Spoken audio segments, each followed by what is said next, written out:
हाय दोस्तों, नमस्ते। मैं अनिल अनजाना आर्टिस्ट। मैं आज बहुत ही लेट से उठा और तड़के उठने के बाद छत पे पूजे वूजे में सब समय वेस्ट हो गया, इससे मुझे बनाने में थोड़ा लेट हो गया। आज मैं अपना पहला दिन आप लोगों के सामने एक अच्छा मऊ की झांकी दिखाऊंगा और आप लोगों को बहुत ही आनंद आएगा। और कृपया भाई आप सब यूट्यूबर भाइयों को तहे दिल से नमस्कार करता हूँ कि कम से कम आप लोग वीडियो देखें तो सब्सक्राइब मेरा ज़रूर करें भाई।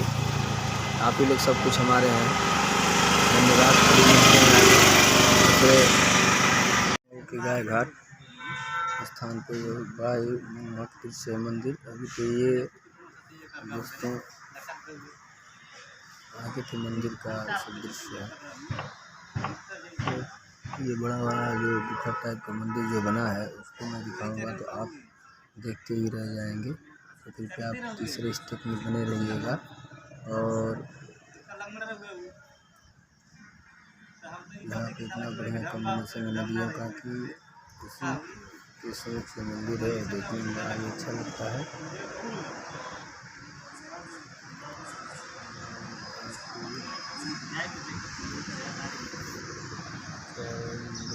दिखा रहा हूँ, यहाँ पर लोग आराम भी करते हैं और बहुत से बैठने का सुंदर स्थान जो लोग लेते भी हैं। तो कृपया आप मेरे बैलाग पर बने रहिए और मैं आपको मऊ की छोटी छोटी झांकियाँ दिखाता रहूँगा। और अगले स्टेप में मिलते हैं। तो मैं बताया था कि यहाँ बहुत ही रोचक एक मंदिर भी है हनुमान जी का। और यहाँ से देखिए ये बिल्कुल नदी दिखाई देगी और इसी के बीचों बीच बहुत बड़ी संख्या में ये शंकर भगवान का मंदिर जो बना है। मैं उधर जाऊंगा तो मैं ये दूसरे दृश्य में आपको साफ सुथरी दिखाऊंगा। बहुत ही मनमोहक दृश्य है।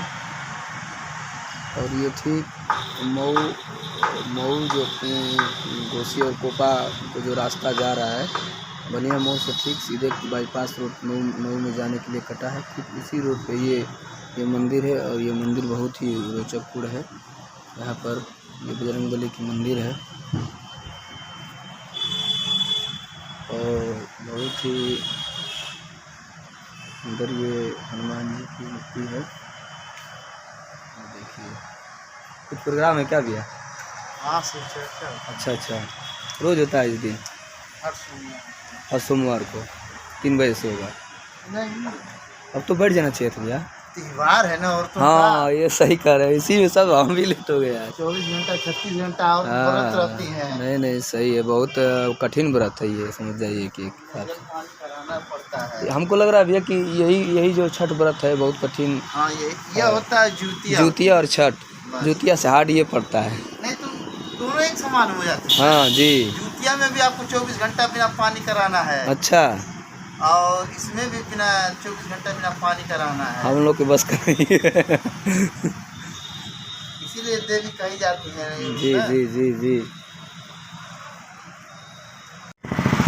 एक बार फिर आ गया हूँ। जिस मंदिर की बात कर रहा था वह बहुत ही आलीशान मंदिर भगवान शंकर जी का है। आप देखेंगे अभी आपको दिखाई देगा यह आलीशान मंदिर। अभी हम आपको दिखाते हैं। पर बहुत ही रोमांचक सीन है शंकर भगवान का और यहाँ पर देखने पर एकदम आत्मा शांति हो जाता है। ये देखिए इधर नदी भी है, गंगा जी का स्थान है। और इधर ये भोलेनाथ का मंदिर है जो बहुत ही सुहावना है मऊ में। यह बलिया मोड़ से जो रोड कटा है बाईपास रोड, वहीं पे मंदिर बना हुआ है। आप आएंगे तो यहाँ देखेंगे आपका मन मुग्ध हो जाएगा। जय श्री शंकर। और यहाँ बहुत शांति मिलती है। आप आएँ और यहाँ मंदिर का दर्शन करें जो पूरे नदी के बीच बना हुआ है। और इधर बजरंगबली का मंदिर है। जय भोलेनाथ। ये मऊ में यह मंदिर स्थित है और बहुत ही रोमांचक यहाँ का दृश्य है और लोग रोज शिव चर्चा और भजन गाने आते हैं यहाँ पे। जय श्री, जय श्री।